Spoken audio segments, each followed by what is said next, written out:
Aujourd'hui, on va parler de la coupe des ongles de nos petits compagnons. Ben oui, c'est quelque chose de initialement banal, routinier, quelque chose qui doit être fait avec une certaine régularité, mais on ne se penche pas assez au niveau des petits tours de main, des petites choses qu'on peut faire pour simplifier un petit peu les choses, ou même pour rendre tout ça plus naturel pour nos chiens. Et c'est de ça qu'on va parler, alors viens avec moi, j'explique dans le chemin.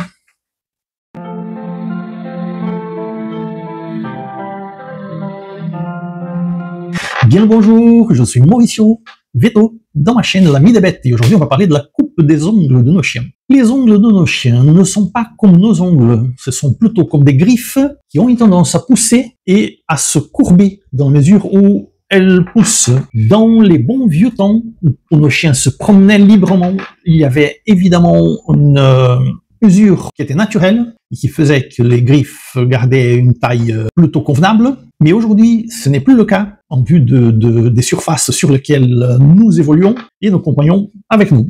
Il y a aussi les ergots, l'ongle de pouce vestigial qui tous les chiens ont, qui ne touchent pas le sol. Et ces griffes-là, ces ongles, elles peuvent se courber, et si on n'y fait rien, elles peuvent retourner et toucher à nouveau la chair, et même causer des problèmes sérieux. Et donc, c'est de tout ça qu'on va parler, de la façon dont on doit procéder pour éviter ce genre de problème. Moi, personnellement, je coupe les ongles de mes chiots, de mes chiens, tous les 15 jours, au plus tard, toutes les 3 semaines.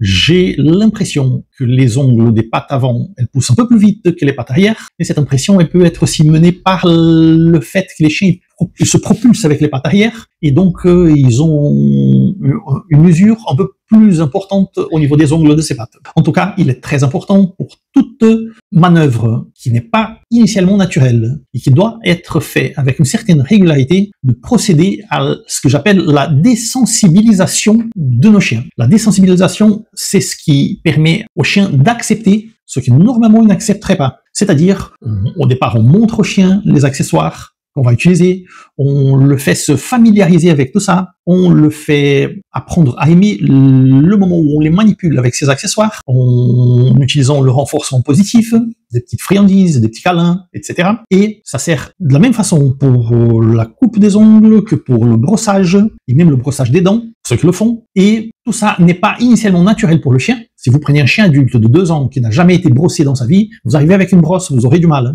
Le chien ne va pas comprendre qu'est-ce qui lui arrive. Par contre, quand il est face à cette manœuvre, avec une certaine régularité, il apprend qu'il n'y a pas à craindre, il apprend que tout va bien, et il peut même apprendre à aimer ce petit massage qui est donné par la brosse. Pour les coupes des ongles, ce n'est pas qu'il aime, mais il accepte. Et une fois qu'on le fait avec une certaine régularité, ce n'est pas une affaire très grave pour lui. Donc on coupe très peu, mais on coupe régulièrement. Et ça, indépendamment que l'ongle soit clair ou foncé, comme on coupe peu, il n'y a pas de grand problème. Le but est de ne pas laisser que les ongles dépassent le niveau des coussinets. Les coussinets plantaires, c'est la limite qu'on ne doit pas dépasser au niveau du profil pour que les ongles ne soient pas trop longues.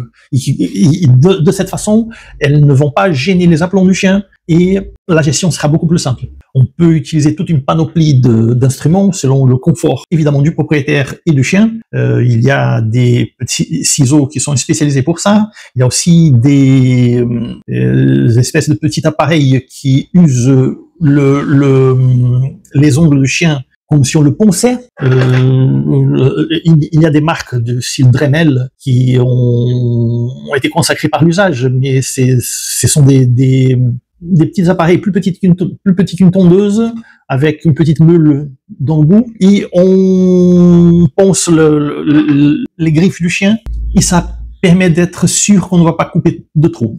Le genre d'accessoires n'est pas important. Le plus important, c'est le confort du propriétaire qui fait la procédure et du chien aussi.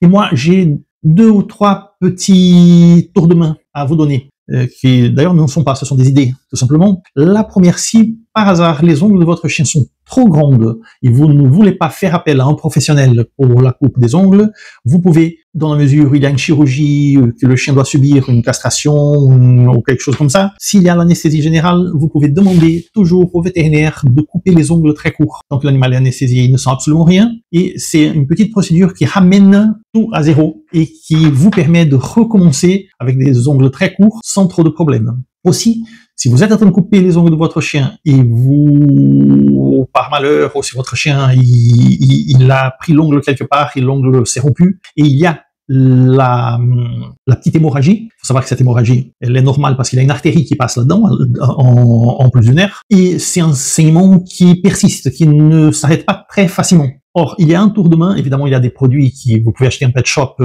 du genre Quick Stop, que vous tamponnez et le saignement s'arrête, mais si vous n'avez pas ça sous la main, et vous prenez ça pour une urgence, vous pouvez utiliser la poudre de café, récemment utilisée. Vous faites un café avant de couper les ongles, vous avez la poudre du café, même encore tiède, et vous l'utilisez pour tamponner le petit bout où il y a les gouttes de sang qui apparaissent. Avec ce tamponnement, le saignement s'arrête presque immédiatement, et ce que vous êtes en train de faire, c'est tout simplement aider l'organisme du chien, parce que la procédure même de coagulation, elle est constituée par la production d'une toile de fibrine à niveau tissulaire, sur laquelle les plaquettes se greffent et font cette espèce de croûte auquel nous sommes habitués de voir suite à un saignement, le fameux sans sécher. Et donc c'est ce que cette petite poudre de café fait. Il fait de la même façon dont ces espèces de poudres qui sont vendues comme des produits magiques qui arrêtent le saignement très rapidement. Et donc n'oubliez jamais, parce que c'est ça le vrai message